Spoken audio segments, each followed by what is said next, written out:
नमस्कार, रिपब्लिक भारत के luminous studio में आपका स्वागत है। मैं हूं आपके साथ अंजलि रजौत और इस बुलेटिन में मेरी सहयोगी शिखा भी होंगी।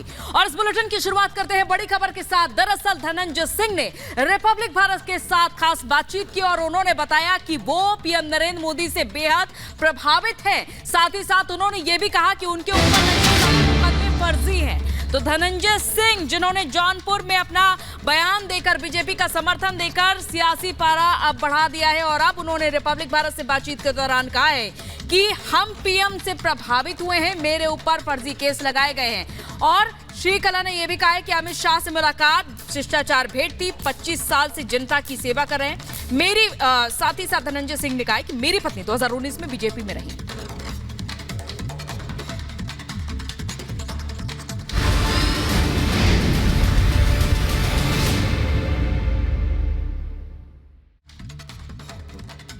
धनंजय जी, पहला सवाल तो ये, बड़ी तैयारियां चुनाव की हुई, उसके बाद एक फोटो वायरल हुआ है पिछले 2 दिनों से, उस फोटो पर क्या कहेंगे? इस मुलाकात का क्या मतलब रहा?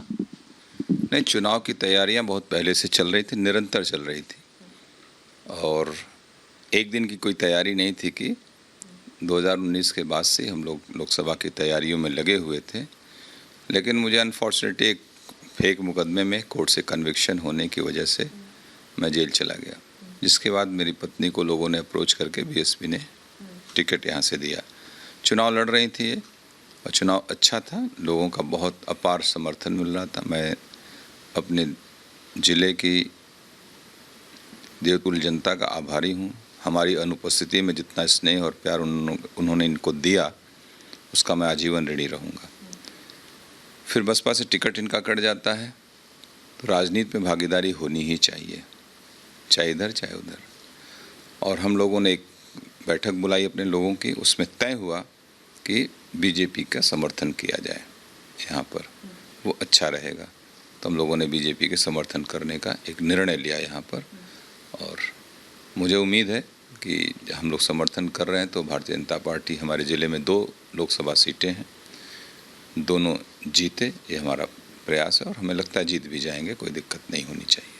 कृपाशंकर सिंह को आपका समर्थन है, आपने कहा कि एक मुकदमे में आप जेल गए तो आपकी पत्नी को अप्रोच किया गया, टिकट उनको दिया गया, फिर ये उम्मीद थी कि हो सकता है कि श्रीकला जी शायद निर्दलीय मैदान में उतरें, निर्दलीय नहीं उतरी और एक फोटो हुआ जिसे कहा गया शिष्टाचार भेंट है ये।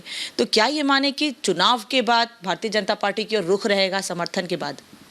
देखिए, निर्दलीय लड़ने का सवाल नहीं था इनका, हमारी तैयारी निर्दलीय की थी चुनाव लड़ने की और बीएसपी से, इनका बीएसपी से था। जब बीएसपी से बात टिकट कटा तो इनका नामांकन हो चुका था, तो पर्चा खारिज हो गया, बात वहाँ ख़त्म हो गई। फिर और रही बात ये भारतीय जनता पार्टी में 2019 में इन्होंने तेलंगाना में ज्वाइन कर रखा था, तो इनका पहले से भी अलाइनमेंट, इनके परिवार के लोग भी वहाँ पे भारतीय जनता पार्टी से लोकसभा चुनाव भी लड़ रहे हैं, इनके कज़िन हैं वहाँ से, चिवल्ला एक लोकसभा सीट है, तो इनका एक अलाइनमेंट परिवार के साथ अच्छा रहा है। और अभी हम भी जेडीयू में थे तो जेडीयू एनडीए का हिस्सा थे, फिर इंडिया में आए, फिर एनडीए का हिस्सा है, तो हम लोग उस तरीके की राजनीति चलती रही कमोबेश एनडीए की। तो उसके पहले मैं जेडीयू से जब एक बार मिले था 2007 में भी, तो एक रिश्ते सभी के साथ रहे हैं और हम लोगों के यहाँ झुकाव भी रहा है, जो कि समाज का हर वर्ग, जो सबकी भागीदारी है, वो भारतीय जनता पार्टी के साथ सभी को उतनी लिबर्टी